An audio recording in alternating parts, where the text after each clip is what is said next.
If you have my love and I gave you all my trust, would you come for me? Hi guys, come with us on our graduation shoot. So a day before graduation shoot, nasa Cavite pa ako kasi naghakot na ako ng gamit nun sa condo. Move out day na rin kasi namin. Kaya bumiyahe din ako pabalik ng Parañaque para sa graduation shoot sa July 1. Ginabi na ako niyan guys, parang 3 p.m. ata ako umalis. So hi guys, nandito na ulit tayo sa Parañaque and bukas na yung graduation shoot namin. So dito kami mag-stay kasi kailangan namin is early like 6 a.m. Bumili na rin ako ng dinner ko and I think hanggang lunch ko na siya kasi it's a 3 pieces chicken from 24 Chicken. My favorite. Kasi hindi ako muna bumili ngayon ng snow cheese. Snow cheese yung favorite kong flavor pero ngayon yung binili ko it's lemon glaze. Hinihingal na ako. Tagal ng biyahe ko. Like 3 p.m. ako malis ng bahay. Pa 8 p.m. na ngayon. Mas ang bigat pa ng bag ko. Hinihingal na ako. As you can see, it's still under construction here sa may Bloom. Ang dami pang patayo dito na building for condo units. And dalawang tower pa lang yung ready for occupancy na. Ready for occupancy. I mean na gagamit na. It's safe naman maglakad dito. Kahit napapaligiran kami ng mga ginagawang building. Anyway, malapit na ako.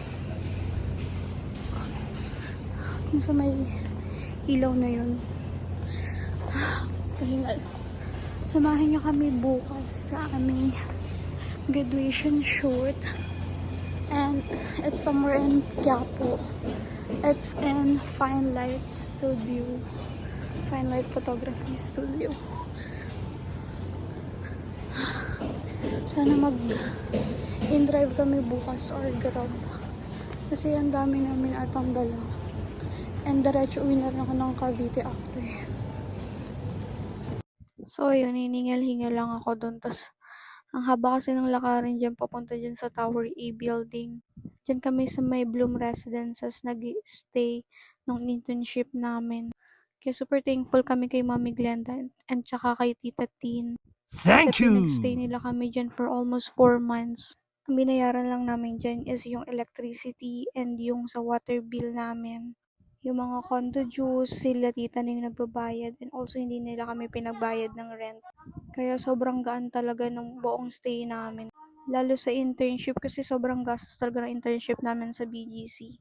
And hoping na sana soon is makabawi kami sa kanila. Since mag-Airbnb business sila dyan sa condo. Sana makahelp kami dun sa marketing nila. So ayun, nakarating na ako dito sa unit.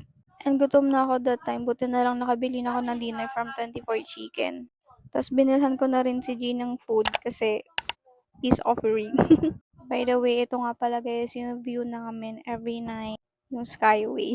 Sobrang ganda niyan. Tapos lumabas lang kami kasi sinundo namin yung friend pa ni G. Then bumili rin ako nitong medical and chomp bite. Sumakit kasi yung ulo ko. Ewan ko ba. Kasi naambunan kasi ako noon before ako pumunta dyan sa Parañaque. Tapos sa mga bakla, kala mo walang shoot na umaaga, nag-session pa talaga yan sila.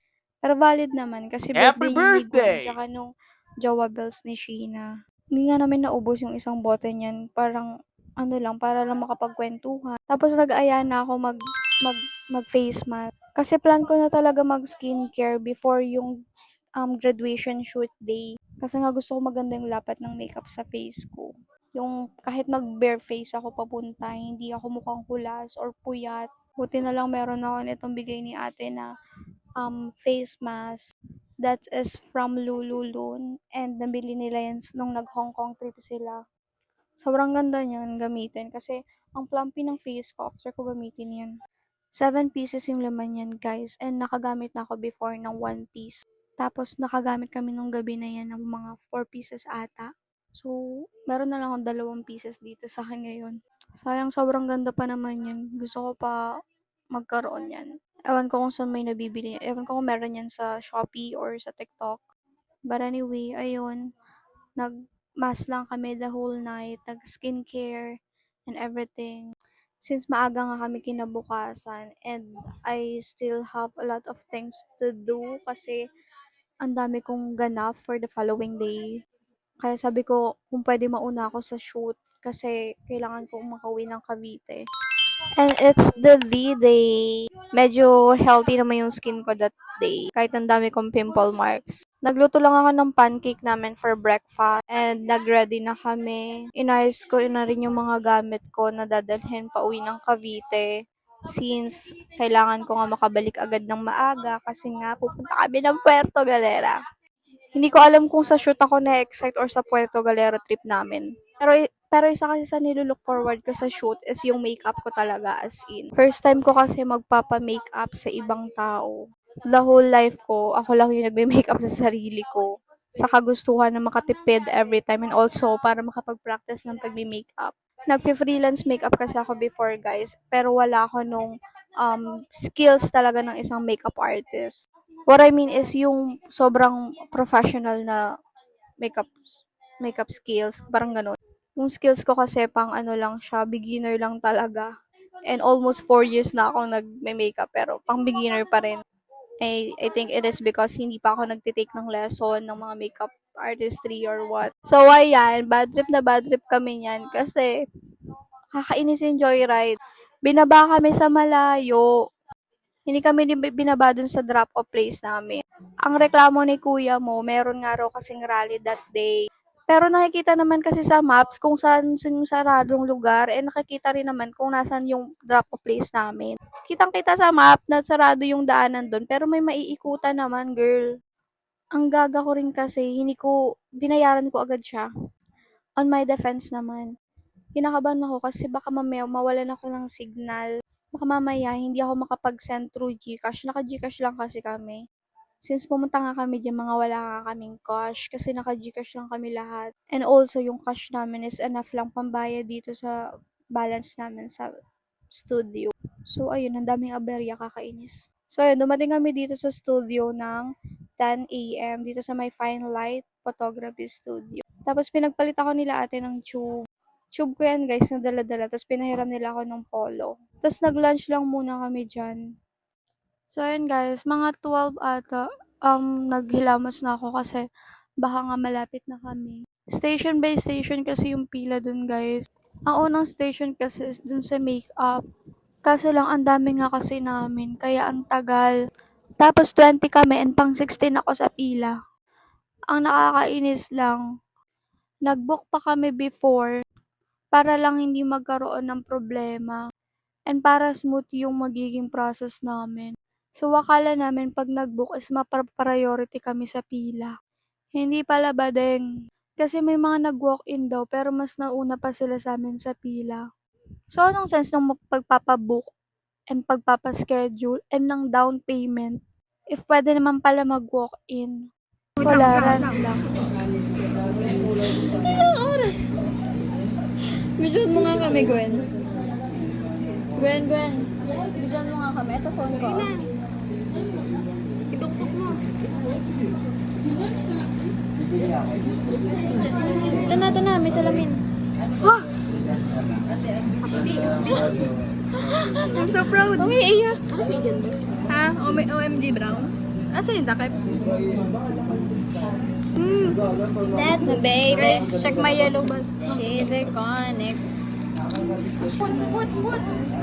Huwag ka pumikit. Napipikit ako eh.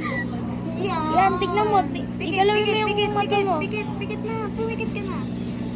Galing ah. Piyak ako. Galing ko. Ako naman. Ano lang yan sa'yo eh. Ilang minutes yan? Wow, 3. New record. Nahiya kasi. Ilang minutes?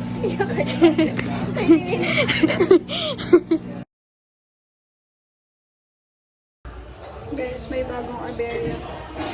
May nasiraan sa amin ang tassel. Still there. Hey guys, magwawal na. So ayun, tinamad na ako mag-record after nun. Kasi anong oras na kami nag-start? 6 p.m. na ako na make-upan, girl. Buti na lang magaling yung makeup artist na nag-makeup sa akin. Sobrang ganda ng look ko dyan. Super love it. So ayun, wala na masyadong nangyari. Hindi na kasi ako masyado nag-film kasi feeling ko may full storage na ako. And nahihirapan ako mag-edit pag ang dami-daming clips. So ayun, kinuha lang namin yung luggage ng boyfriend ko dun sa condo nila para dun sa Portugal Aero trip namin. And yun lang. Bye-bye.